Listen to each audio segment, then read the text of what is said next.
She waits at the river, the true story of a ghostly bride. I never believed in ghosts, at least not until I set foot in Millford, a small town cradled by rolling hills and a winding, murmuring river. I'd come to Millford on a hunch, driven by whispers of an urban legend that had grown into something more than just a spooky tale told around campfires. The legend spoke of a bride, doomed on her wedding day, who now haunted the banks of the Alder River. Locals said that at midnight, under a harvest moon, she appeared, her sorrowful eyes scanning the horizon as if waiting for the arrival of her long-lost groom. I was a skeptic, a rational soul hardened by years of chasing logical explanations for the inexplicable. But what began as a quest for an easy story soon transformed into a harrowing journey into the heart of a mystery that would forever alter my understanding of love, loss, and the supernatural. I arrived in Millford on a brisk autumn afternoon. The town was quaint, with its weathered storefronts and a palpable sense of history clinging to every brick and cobblestone. Over cups of bitter black coffee in the local diner, I heard the story repeated in hushed, respectful tones. They say she was to be married to a man she never truly loved, the waitress confided, eyes darting nervously to the window, as if expecting to see her spectral bride. On her wedding day, the river claimed her, and now, every midnight, she roams the banks looking for her groom. I chuckled inwardly. Folklore had always fascinated me, but I prided myself on my insistence on evidence. Nevertheless, I made a mental note to investigate. I spent the rest of the day wandering the streets, absorbing every detail of Millford's rustic charm. The town square held a centuries-old fountain, and nearby, the Alder River cut through the landscape like a silver scar, its waters dark and mysterious as dusk settled over the land. I felt a strange pull toward the river, as if it was inviting me to learn its secrets. The next morning, I visited the town's modest historical society. Old photographs, brittle newspaper clippings, and a collection of handwritten diaries told a fragmented tale of the bride. Her name was Eleanor Whitcomb, and according to local law, she had been a beautiful young woman who was promised in marriage to a wealthy man she neither loved nor trusted. In defiance of her heart's silent pleas, she consented to the union. The wedding was arranged with all the pomp and circumstance one might expect of a high society event. But as the ceremony unfolded, tragedy struck. Some accounts claimed that she had been seen standing by the river, her eyes vacant and mournful, before she mysteriously vanished. Others said that she had been swept away by the very waters that bordered the town, a final cruel twist of fate that left the town forever haunted by her memory. I pored over every detail in the historical records, cross-referencing dates and family histories. There were inconsistencies and gaps, but one thing was certain. Eleanor's story was shrouded in as much rumor as fact. One faded diary entry, written by an unknown correspondent, hinted at dark family secrets, a bitter feud, whispered accusations of betrayal, and a love triangle that ended in bloodshed. The more I read, the more I began to suspect that Eleanor's death might not have been an accident at all. Yet the theory that she was murdered had been neatly tucked away by the passage of time and the comforting veil of myth. I left the Historical Society with more questions than answers, but I had made up my mind. That very night, I would venture to the banks of the Alder River. I would see for myself whether the ghostly bride was nothing more than a product of overactive imaginations, or if there was indeed a sorrowful spirit wandering the misty banks, forever searching for what she had lost. I settled on a cold, worn bench near the riverbank, my flashlight and recorder in hand. Every so often, the gentle murmur of the water and the rustle of the wind would lull me into a false sense of security, but I remained alert, my skin prickling as if the darkness itself was alive. The moon, a wan, ghostly crescent, hung low in the sky, casting long, eerie reflections on the water. At exactly midnight, as the town clock tolled from a distant steeple, I heard a sound that froze me in my tracks.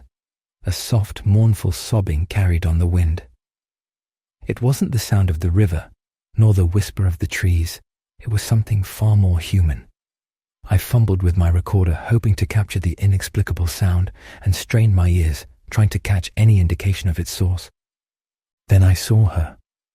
Through the haze of mist and under the pale moonlight, a figure emerged at the far side of the river. She was clad in what appeared to be an old-fashioned wedding gown, white and tattered at the edges, the fabric flowing like water around her delicate form. Her hair, long and dark, cascaded over her shoulders, partially obscuring a face that was at once beautiful and profoundly sorrowful. As I stared, transfixed, she lifted her eyes that shone with a haunting luminescence, and they met mine across the distance. Her lips parted in a silent plea, and I could have sworn I heard her whisper, "Where are you, my love?" The sound reverberated deep within me, stirring a mix of pity and dread. I couldn't tear my eyes away, despite every instinct screaming to run. In that moment, the logical part of my mind struggled against the overwhelming evidence of the supernatural before me. I reached for my recorder, but before I could press the button, the bride began to drift closer along the riverbank, her movements graceful and otherworldly.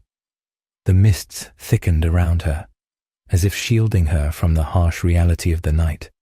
I could see her dress billowing softly in the cool air, and I noticed that her feet, when they touched the ground, left no impression on the damp soil, as if she were gliding above it. I stood, my heart pounding in my chest like a frantic drum, and called out, "Eleanor," I whispered, using the name I had gleaned from the historical records. Her head tilted slightly, and her eyes softened for just a heartbeat. Then, in a voice that was both distant and achingly close, she replied, "I wait for him.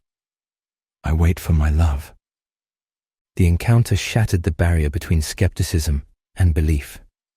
Over the next few nights, I returned to the river, compelled by a need to understand the truth behind Eleanor's sorrow. Each midnight, I documented every sound, every flicker of movement, and every whispered word that the night carried on the wind. I began to piece together a narrative that was more than just a ghost story. It was a tragedy of unfulfilled promises, deep-seated betrayal, and a love that had been denied the chance to blossom. One evening, as I sat beneath a sprawling oak tree near the river, I was approached by an elderly man named Arthur, a lifelong resident of Millford. His eyes were deep-set, and his voice, though soft, carried the weight of decades. "You're not the first to seek her out," he said, his gaze drifting toward the river. "Eleanor's spirit is bound to this place by the chains of regret and unspoken words.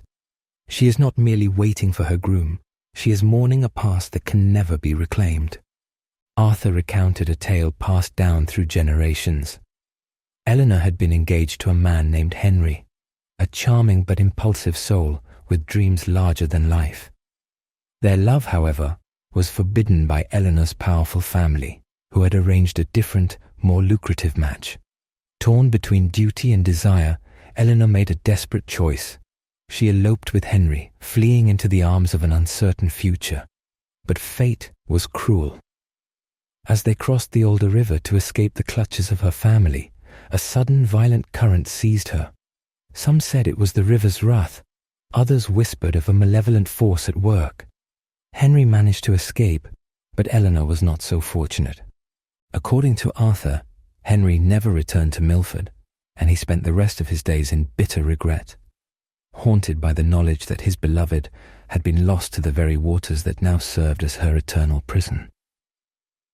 Some say that on nights like this, Henry's spirit too wanders these banks, searching for her, Arthur added softly.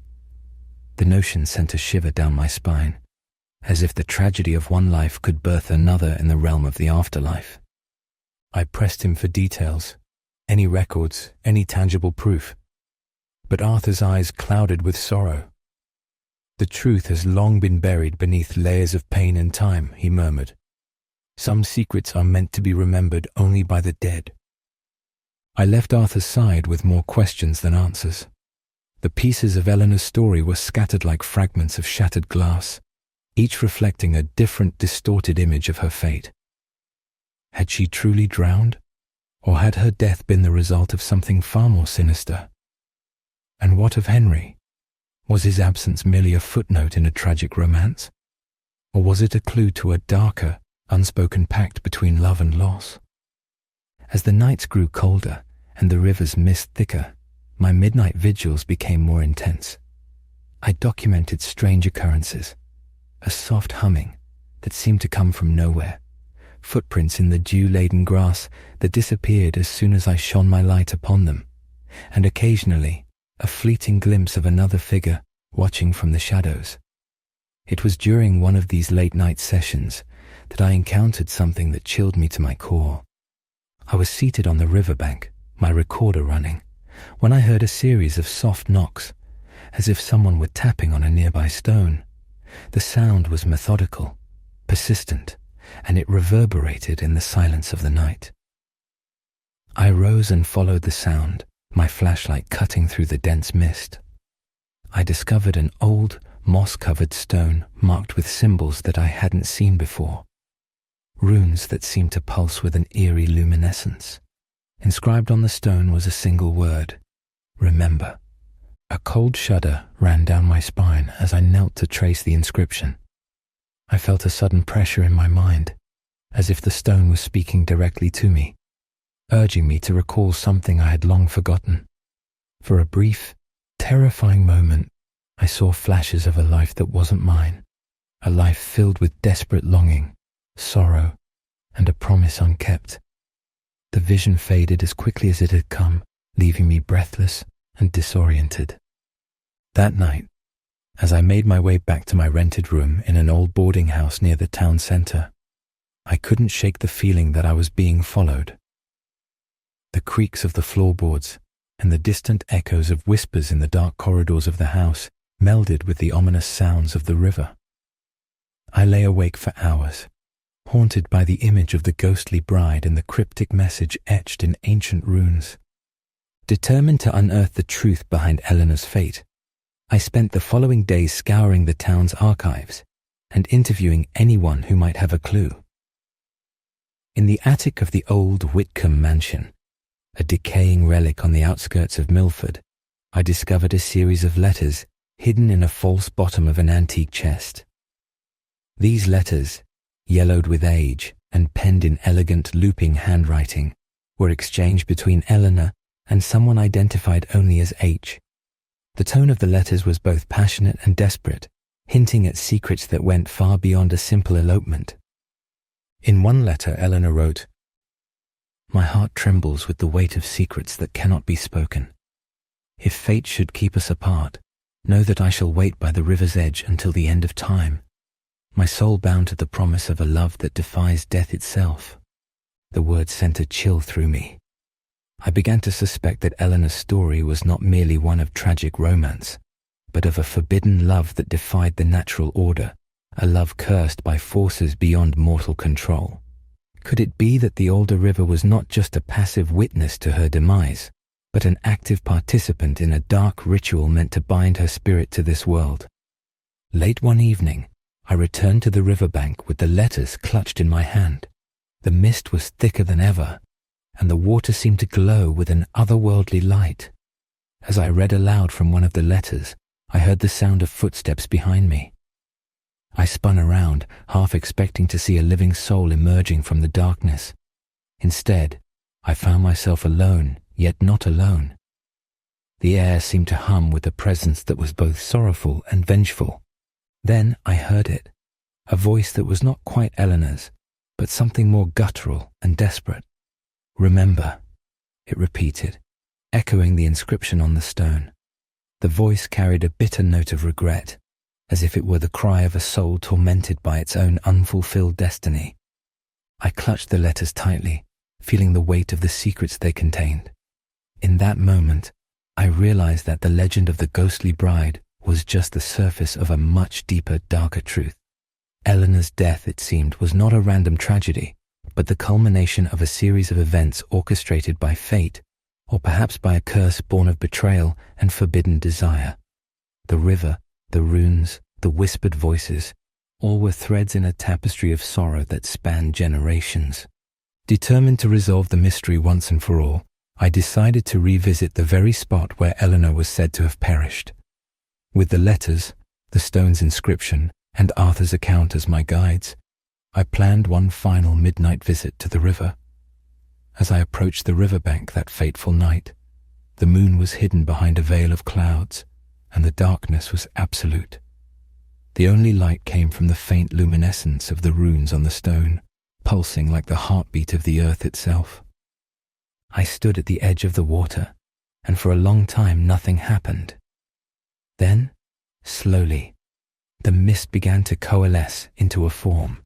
A woman in a tattered wedding dress, her hair flowing like a dark river in its own right. Her eyes, now even more luminous than before, locked onto mine. For a moment, the world fell silent, and time itself seemed to hold its breath. "Why do you seek the truth?" she asked, her voice a melancholy sigh that blended with the sounds of the river. I struggled to find my voice, feeling the enormity of the moment. I need to understand your story," I managed to stammer. "I need to know why you're bound to this place."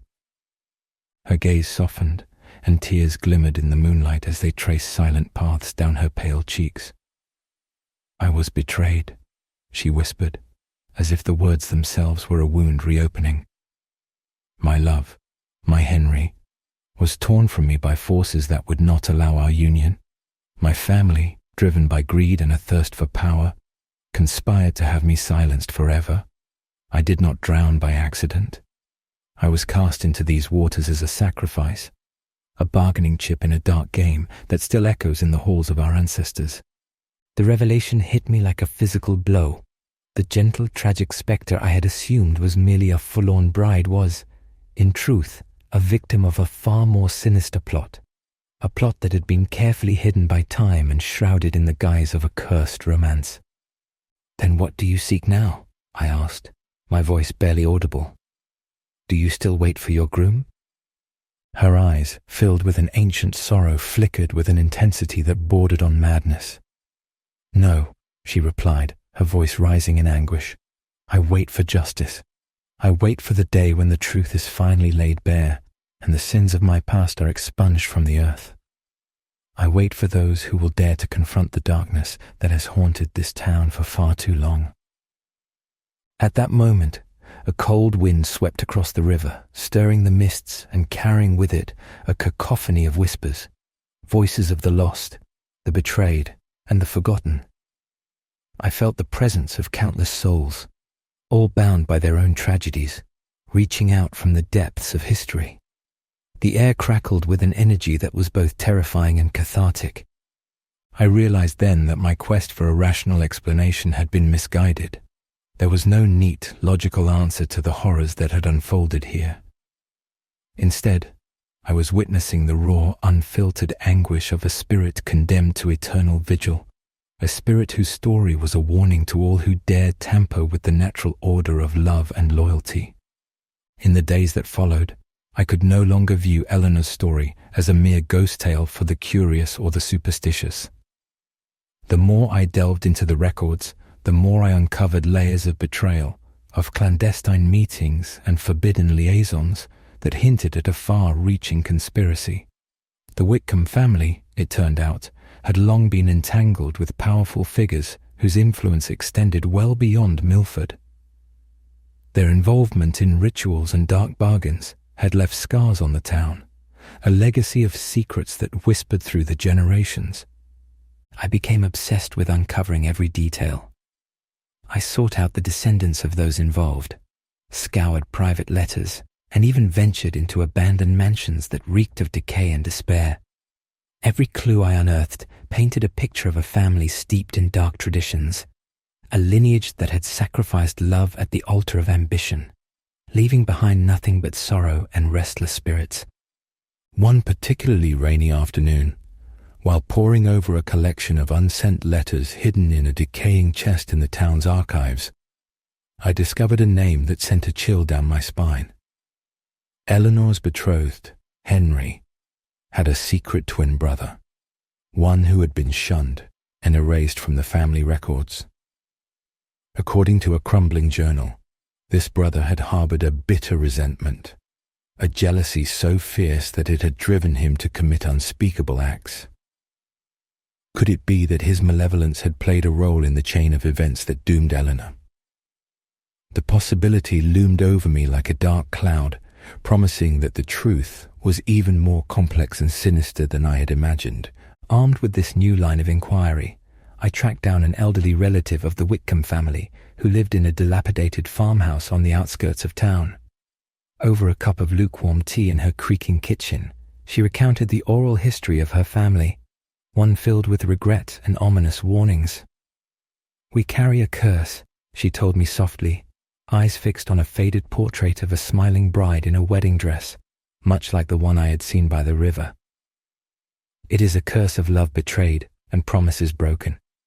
Eleanor's spirit, and those of others, are bound to that curse. They haunt the places where our sins were committed, waiting for the day when the debt is repaid." I left her farmhouse with a heavy heart and a mind teeming with questions. The narrative I had begun to piece together was not merely about a ghostly bride waiting for a groom. It was about a family's dark legacy, a series of choices that had set in motion a chain of events leading to unimaginable sorrow. I felt the weight of that history with every step I took through the rain-soaked streets of Millford.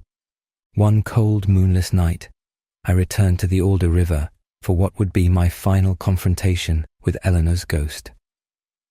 The air was frigid, and the river's surface was like a sheet of obsidian. I took with me the letters, the journal fragments, and every scrap of evidence that might offer a glimpse into the truth behind the curse. I set up my equipment on a makeshift table near the water's edge and waited in silence, the only sound the lapping of the river and my own ragged breathing. At the stroke of midnight, the mist swirled once more, and there she was, Eleanor, her ethereal form more defined than ever. This time, however, there was no sorrow in her eyes, only a cold, piercing fury. "You have come," she said, her voice resonating with a power that shook the very ground beneath my feet. I took a step forward, trembling. "I've come for the truth," I managed to say. "I need to know what happened to you, why you were betrayed, and why you remain here." Her gaze bore into mine, and for a long moment I felt as if my soul was being laid bare. Then, in a rush of memories that were not my own, I saw the events unfold: a lavish wedding ceremony, a clandestine meeting by the river, the envious glare of a twin whose heart had been consumed by malice, and the final, fatal push into the icy waters. A push that was not an accident, but an act of calculated cruelty. I saw the despair in Eleanor's eyes as she struggled against the current, her cries for help swallowed by the relentless roar of the river. And I saw the twisted satisfaction in the eyes of a man who had orchestrated it all. When the vision subsided, Eleanor's form wavered, and she reached out toward me.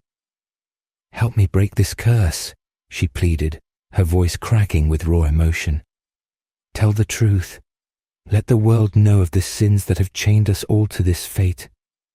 I nodded, tears streaming down my face as I realized the magnitude of the task before me. I had come seeking a story, a ghost tale to debunk, or so I thought. Instead, I had become the keeper of a dark secret that spanned generations. I promised her, "I will tell your story. I will make sure that your truth is known." As the first light of dawn began to break over the horizon, Eleanor's form slowly faded into the mist, leaving behind an overwhelming silence and a sense of both loss and relief.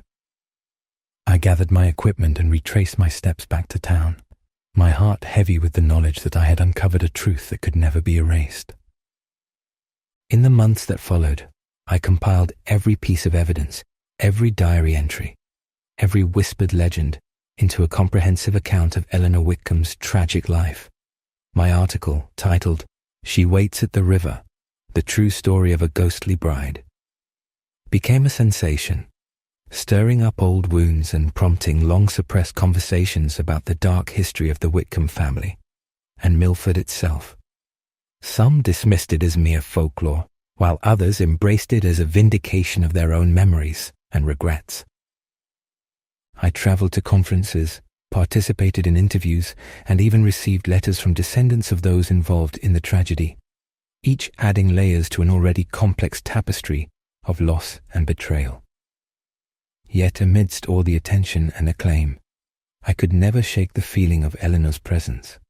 On quiet nights, as I sat by my window, I would hear the soft murmur of her voice, a reminder that her spirit and those of many others were forever bound to the river's edge. Millford, once a quiet town marked by its picturesque scenery, became a place of pilgrimage for those seeking to understand the interplay of love, loss, and the supernatural. And every midnight, when the moon was high and the river whispered its ancient secrets, I would return to that familiar bench by the Alder River. There, amidst the swirling mists and the gentle lapping of water against stone, I could almost feel Eleanor's sorrow and her unyielding determination for justice. I now know that some truths are too heavy to be confined to dusty archives or forgotten legends. They are meant to be remembered, to serve as cautionary tales of the consequences of betrayal and the destructive power of secrets.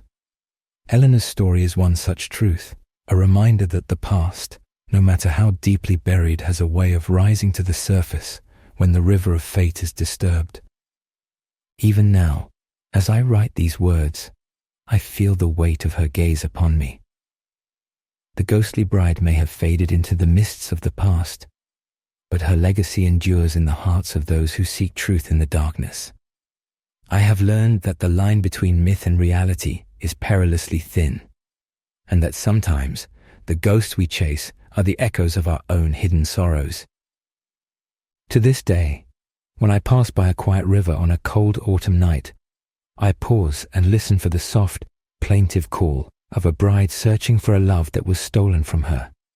And I know that somewhere, in the gentle murmur of the water, her story lives on. A story of beauty, betrayal, and a love that defied even death itself.